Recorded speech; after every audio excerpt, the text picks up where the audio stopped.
Election Day 2012 will go down in history for the gay rights movement. Same-sex marriage is leading in our state and scored victories in Maine, Maryland, and Minnesota. Plus, an openly gay candidate was elected to the U.S. Senate. King 5's Joe Fryer and photojournalist Jeff Christian walk us through the historic day.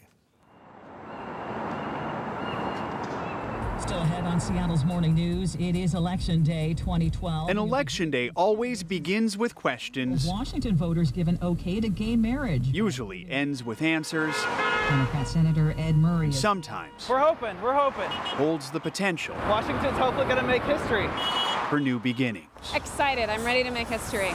It's that possibility that motivated supporters of same-sex marriage to rise early and greet the morning commute. Most people look really happy, even for a bunch of folks stuck in traffic. They share the 45th Street overpass with opponents, competing for honks and thumbs. He gives us the thumbs down to the reject people and then gives us the big thumbs up. We always appreciate that.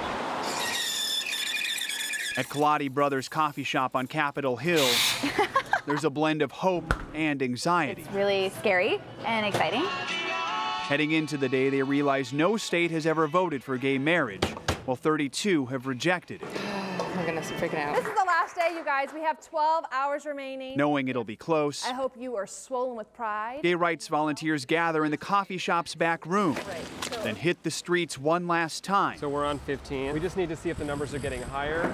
To make sure every potential supporter votes yes on R74. And I'm with you. Awesome. Thank you for your support. 02 and 1806. For Rod Maplestone, it's different than canvassing for a candidate. So it's his neighbor. It feels more like he's campaigning for himself. You know, most people who get married don't have to ask the whole state if they can do that. They just get the permission of, their parents and family and friends. Thanks for doing this. For openly gay State Senator Ed Murray, it's a campaign that started 17 years ago when, as a rookie legislator, he watched Washington pass the Defense of Marriage Act. It was a pretty depressing moment in my career and actually in my life.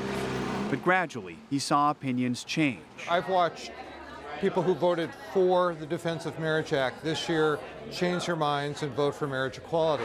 Still, it's clear a good part of the population remains opposed to same-sex marriage. We've had all kinds of reactions and a lot of positive, you can hear the horns honking. So. Jerry Gibbs and his wife Ruth, now married nearly 51 years, campaigned vigorously against R74. Marriage has a definition, and the definition is a man and a woman. There's no need to redefine that. On that short sale, no. That argument frustrates Kim Colapreti and Chavi Holmes, partners in business and in life. From my standpoint, love is the most important thing, and that's what marriage is about. Together for 15 years. Only now is marriage entering the conversation. Chavi and I are definitely committed to being married if this passes. Whether we're going to have the $20,000 wedding to go with it is another question. Wedding planners would find no shortage of customers at the election results party. I love you. Take Brian Oberton and his boyfriend Louis Love, who was kicked out of his home at age 16 because he's gay. Like so many here, they're eager to marry. And we keep every single flower, from the first flower I gave him, the first flower he ever gave me, we keep it in a basket for one day for that flower girl to walk down the alley to be able to give to us. In this crowded room, you can almost feel the heavy weight of history building. It is a once-in-a-lifetime moment. Until shortly after the polls close, and the wait begins to lift.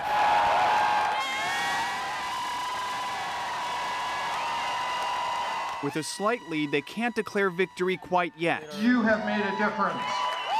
But they can celebrate like they've won. We're getting married, babe. Can you believe it? We did it. With victories in Maine, Maryland, and Minnesota, the losing streak is now a winning one. As they take their party to the streets of Capitol Hill. Victory! And thank the voters who said yes to their proposal. It's history, man. In Seattle, Joe Fryer. It's history. What's not to like? King 5 News.